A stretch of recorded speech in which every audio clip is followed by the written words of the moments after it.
Welcome. के trade morning outlook के साथ मैं हूं आशाम।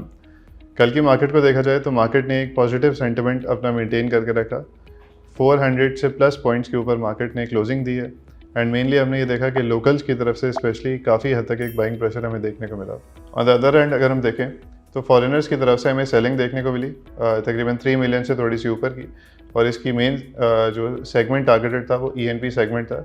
स्पेसिफिकली अगर स्टॉक की बात की जाए तो OGDC के अंदर हमने देखा कि काफ़ी हद तक फॉरेनर्स की तरफ से एक सेलिंग हमें देखने को मिल रही थी। मार्केट में पॉजिटिविटी का जो मेन एक रीज़न रहा वो ये था कि फाइनेंस मिनिस्टर की तरफ से जो रीअश्योरिंग स्टेटमेंट्स दिए गए for economic activity, for economic progress, उसकी बेसिस पे जैसे मैंने बताया लोकल इन्वेस्टर्स ने काफ़ी हद तक मार्केट के अंदर अपना एक पॉजिटिव सेंटिमेंट मेंटेन करके रखा। न्यू साइड पे देखें तो टी बिल यील्ड्स के नंबर्स हमारे पास आए और हमने ये देखा कि उसके जो यील्ड्स हैं वो काफ़ी हद तक जो है वो स्टेबल रहे। इवन उसके जो टारगेटेड कलेक्शन अमाउंट थी उससे ज़्यादा ही उन्होंने कलेक्ट किया है, विच गिव्स एन इंडिकेशन कि इन्वेस्टर वापस इस तरफ आता हुआ दिख रहा है। इवन दो आगे आने वाली मॉनेटरी पॉलिसी के अंदर एक इंडिकेशन ये है कि इंटरेस्ट रेट रिड्यूस हो सकता है बाय 100 to 150 BPS पॉइंट्स, एक मार्केट कंसेंसस बना हुआ है। लेकिन उसके बावजूद हम देख रहे हैं कि यील्ड्स के अंदर इन्वेस्टर का इंटरेस्ट बढ़ता हुआ जा रहा है। इसके अलावा हमने ये देखा कि फर्टिलाइजर सेल्स जो है वो 30% ईयर ऑन ईयर की बेसिस पे डिक्लाइन हुई है, और one of the main reasons was कि जो मानसून सीजन अभी रिसेंटली गुजरा है उसकी वजह से क्रॉप्स काफ़ी हद तक अफेक्ट हुई थी। इसकी वजह से अल्टीमेटली जो फार्मर्स की तरफ से डिमांड थी फॉर फर्टिलाइजर्स वो भी साथ साथ रिड्यूस होती रही।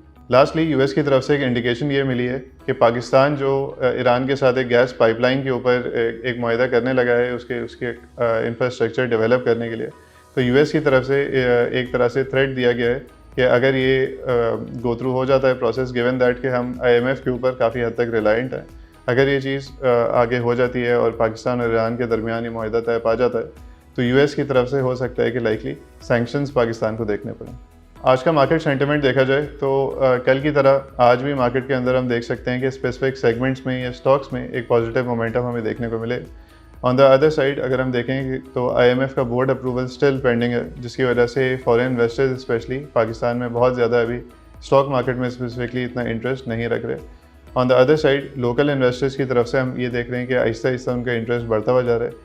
तो जो हाईलाइटेड स्टॉक्स हैं या हाईलाइटेड सेक्टर्स हैं उसमें से हम ENP सेगमेंट को देख सकते हैं। इसके अलावा सीमेंट्स को देख सकते हैं, काफ़ी हद तक एक लो लेवल पे ट्रेल कर रहे थे, अभी भी अंडर वैल्यूड ही उनको कंसिडर किया जा सकता है। स्टील सेक्टर एक प्रोमिनेंट सेक्टर रह सकता है। इसके अलावा लास्टली ऑटोज़ के अंदर हम काम देख सकते हैं, गिवन दैट कि ये सिक्लिकल सेक्टर्स हैं और आगे आने वाली इंटरेस्ट रेट कट की वजह से इनको फ़ायदा हो सकता है, तो कॉन्सिक्वेंटली इनके शेयर के अंदर भी हम इम्प्रूवमेंट देख सकते हैं। Thank you.